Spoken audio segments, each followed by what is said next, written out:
Frontline Nepal. Frontline Nepal हेर्दै गर्नुहोला. Namaste, Frontline Nepal हेर्दै गर्नुहोला. हामीलाई subscribe पनि गर्नुस् है. President, Mrs. Reagan, distinguished ladies and gentlemen, I'm touched by your cordial welcome and the warm words with which you and Mrs. Reagan have received us here in Washington. We're equally honored by the generous remarks you, Mr. President, have just made about my country and people. Seen from Washington, Nepal is almost on the other side of the globe, and yet, as this friendly gathering here tonight shows, distance notwithstanding, friendship and cordiality based on shared ideals can exist between countries that are geographically far apart. In 1947, as soon as Nepal broke her age-old isolation by seeking friendship beyond her borders, it was with the United States of America that Nepal sought to establish her diplomatic relations. Since 1951, the year when my grandfather, late King Thiruvan, led the Nepalese people to democracy, we have looked to the United States as a land of freedom and fulfillment.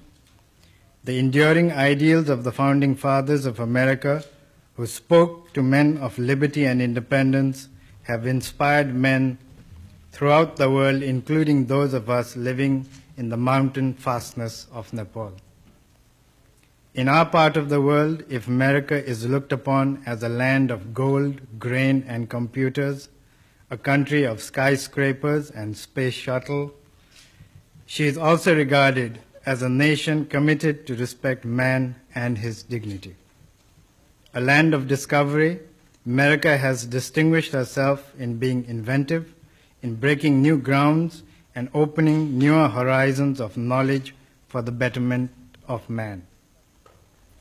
With a country such as the United States, one wonders if Nepal has anything in common. On the surface, there may seem very little. Yet, as men living in the same planet, we have common stakes in the global peace, prosperity, and indeed the survival of man in dignity and freedom. We are happy to see, Mr. President, your efforts to maintain peace and stability around the world.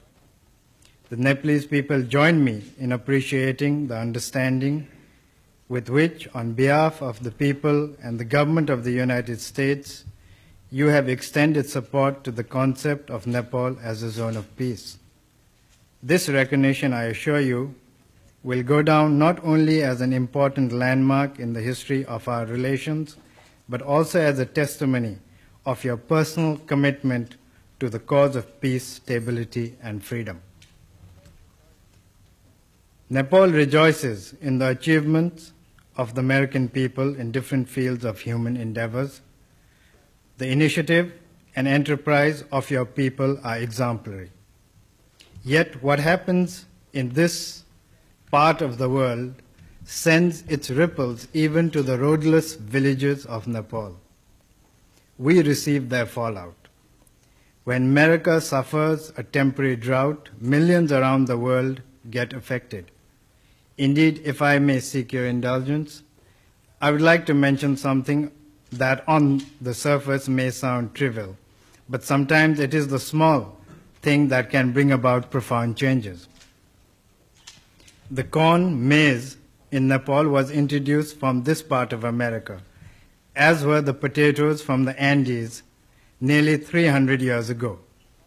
These new crops not only altered our hill economy, but even the mode of life by making settlements possible in the mountain terraces of Nepal. Evidently, we do not live in islands, but in a world bound in a nexus of interdependence. What happens in America ceases therefore to be a local event. The United States, as such, has shown a consistent understanding towards this and has assisted Nepal in stretching her hand of friendship and cooperation in many fields, including the building of infrastructures. May I take this opportunity, therefore, to thank you, and through you to the people and government of the United States for the support we have received in meeting the challenges of development in Nepal. Mr. President, in recent years, America has brought glory to humanity by landing man on the moon. It is indeed thrilling to reflect that one can soar into space to explore the unknown and scan the stars.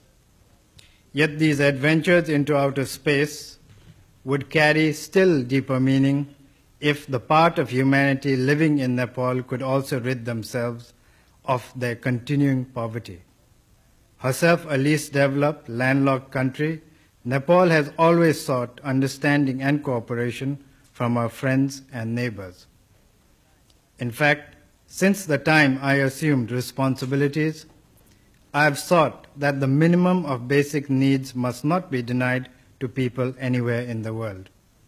In this regard, I take comfort in the reassurance that the United States will continue to extend cooperation on a long-term basis into the future.